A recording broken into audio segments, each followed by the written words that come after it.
वैभव खुद भी किसी ऐसी लड़की से शादी नहीं करना चाहता था जिससे वो बस कुछ देर पहले मिला हो।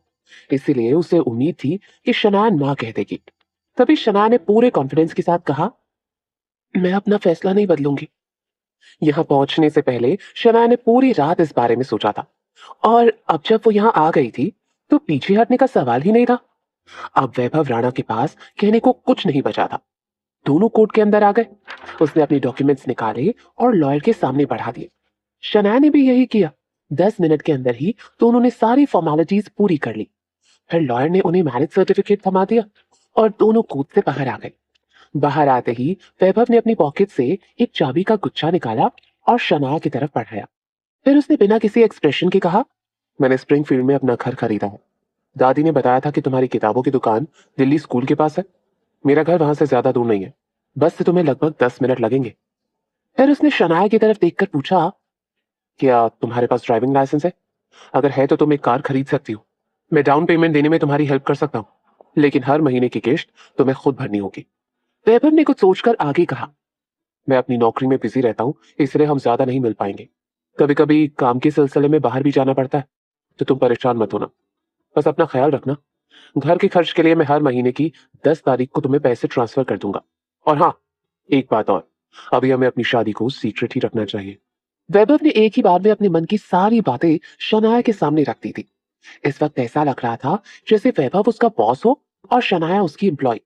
शनाया ने ये शादी सिर्फ इसीलिए की थी ताकि उसकी वजह से उसकी बहन और जीजा के बीच झगड़ा ना हो। उसे बस कैसे भी करके उस घर से निकलना था। ये रिश्ता उसके लिए भी बस नाम का था।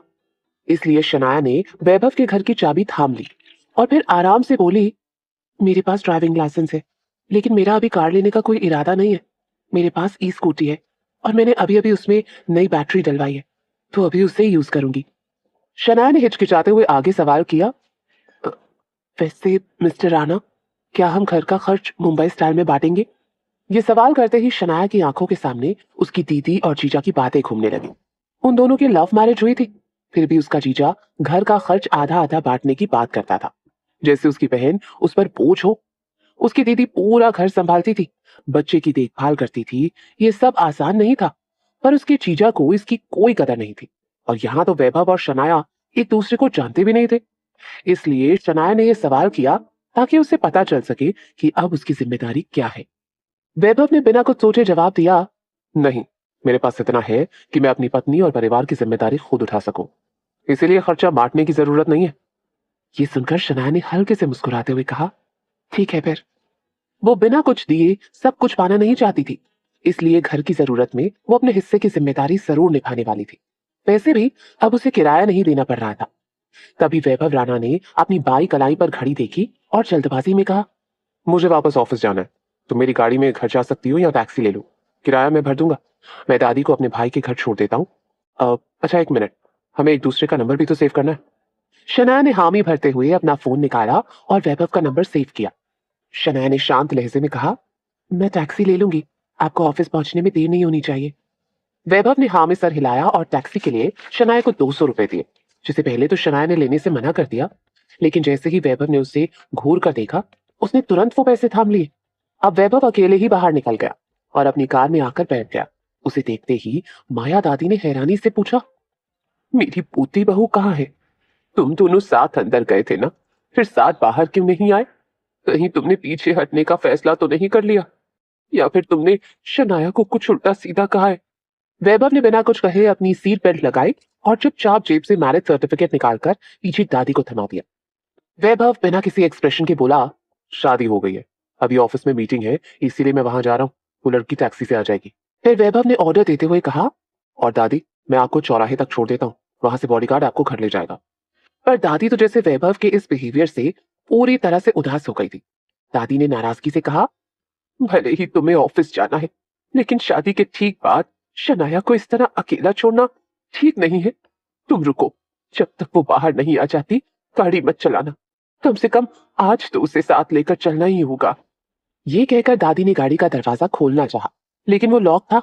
ये देखकर वैभव ने ठंडे लहजे में कहा, दादी, आपकी मर्जी से मैंने शादी कर ली, लेकिन आप मेरी जिंदगी के हर फैसले पर हक नहीं जता सकती। अब उसके साथ रहना है, इसलिए वो कैसी है, उसका बिहेवियर कैसा है, उसे मैं खुद देखूंगा। खुद समझूंगा। अगर वो मेरी कसौटी पर खरी नहीं उतरती तो फिर ये शादी कभी भी असली मायनों में पूरी नहीं हो पाएगी। दादी ने नाराजगी में बड़बड़ाते हुए कहा, हमारे खानदान में तलाक का कोई रिवाज नहीं है। वैभव के होंठों पर एक ठंडी मुस्कुराहट आ गई। उसने कहा, अब ये तो इस बात पर डिपेंड करता है कि आपने मेरे लिए कैसी लड़की चुनी है।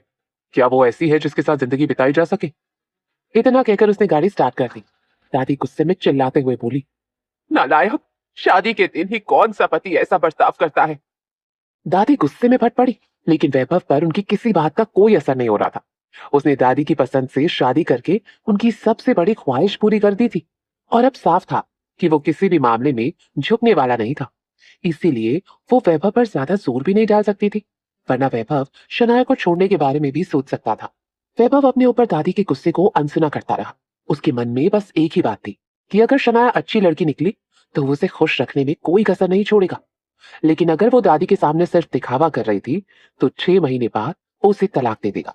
वैसे भी ये एक सीक्रेट मैरिज थी, और दोनों कब फिजिकली क्लोज आते इसका कुछ पता नहीं था।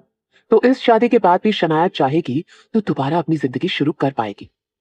10 मिनट ड्राइव करने के बाद वैभव एक चौराहे पर रुका। वहां पहले से ही कुछ लग्जरी गाड़ियां खड़ी थी। एक गाड़ी अल्ट्रा लग्जूरियस भी थी। वैभव ने अपनी कार किनारे पर लगाई, नीचे उतरा और अपनी कार की चाबी वहां खड़े बॉडीगार्ड की ओर फेंक दी। वैभव ने सख्त लहजे में ऑर्डर दिया, दादी को घर छोड़ देना। दादी ने कार में बैठे हुए ही जिद करते हुए कहा, मैं वापस नहीं जा रही हूँ, मुझे तुम्हारे साथ रहना है। अभी तो मेरी नई पोती से मुलाकात भी नहीं हुई है। दादी अपनी बात कहे जा रही थी, लेकिन उनके पोते ने उनकी एक नहीं सुनी। वो अल्ट्रा लग्जूरियस कार में बैठा और गाड़ी स्टार्ट करके वहां से निकल गया। दादी बस उसे जाते हुए देखती रह गई।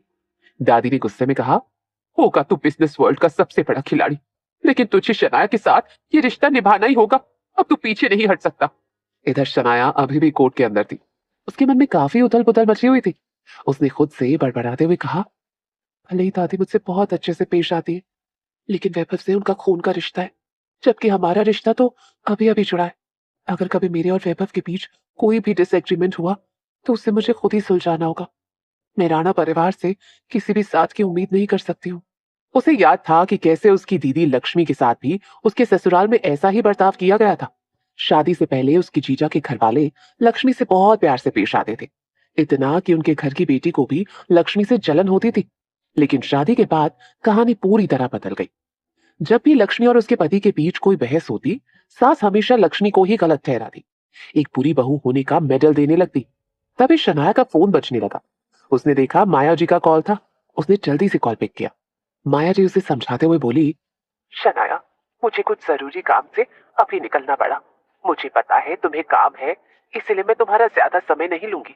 मैं वैभव से कहूंगी कि वो तुम्हें रात के खाने के लिए घर ले आए। शनाया ने इनकार करते हुए कहा, दादी, मैं आज देर रात तक दुकान बंद करूंगी, शायद आना मुमकिन ना हो। क्या हम ये डिनर का प्लान वीकेंड पर टाल सकते हैं? वीकेंड पर स्कूल बंद रहते थे। किताबों की दुकान का काम ज्यादातर स्टूडेंट्स पर डिपेंड करता था। स्कूल की छुट्टी वाले दिन दुकान में कस्टमर्स कम आते थे, इसलिए शनाया वीकेंड पर दुकान नहीं खोलती थी। माया जी ने प्यार से कहा, ठीक है, तो फिर वीकेंड तय रहा। अब जाओ, अपना काम कर। ये कहकर माया जी ने कॉल कट कर दिया।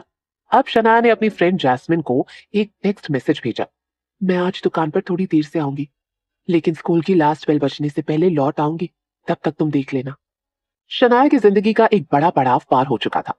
अब वक्त था अपनी बहन लक्ष्मी को बताकर उस घर को छोड़ने का। करीब 10 मिनट बाद शनाया अपनी बहन के घर पहुंची। उसका जीजा काम पर जा चुका था और लक्ष्मी बालकनी में कपड़े सुखा रही थी। शनाया को इस समय घर लौटता देखकर वो हैरान हो गई। लक्ष्मी ने हैरानी से पूछा, शनाया, तुम इस समय वापस कैसे आ गई? क्या आज दुकान बंद है? बहन के सवाल पर शनाया मुस्कुराकर बोली, दोपहर में जब भीड़ होगी तब जाऊंगी। सनी जाग रहा है क्या? सनी शनाया का भांजा था, जो अभी बस 2 साल का था। लक्ष्मी ने राहत भरी आवाज में कहा, अभी नहीं, अगर वो जाग रहा होता तो घर इतना शांत नहीं होता। शनाया आगे बढ़ी और कपड़े सुखाने में लक्ष्मी की मदद करने लगी। फिर उसने सवाल किया, दीदी, कल रात क्या आपके और जीजा जी के बीच में बहस हुई थी? क्या वो मुझे घर से निकालना चाहते हैं? क्या शनाया अपनी शादी का सच लक्ष्मी को बता पाएगी? क्या जवाब देगी लक्ष्मी शनाया के सवालों का? क्या 6 महीने बाद वैभव शनाया को सच में छोड़ देगा? सवाल तो बहुत है। इन सारे सवालों के जवाब जानने के लिए सुनते रहिए हिज सीक्रेट फॉर्च्यून, सिर्फ पॉकेट एफएम ऐप पर।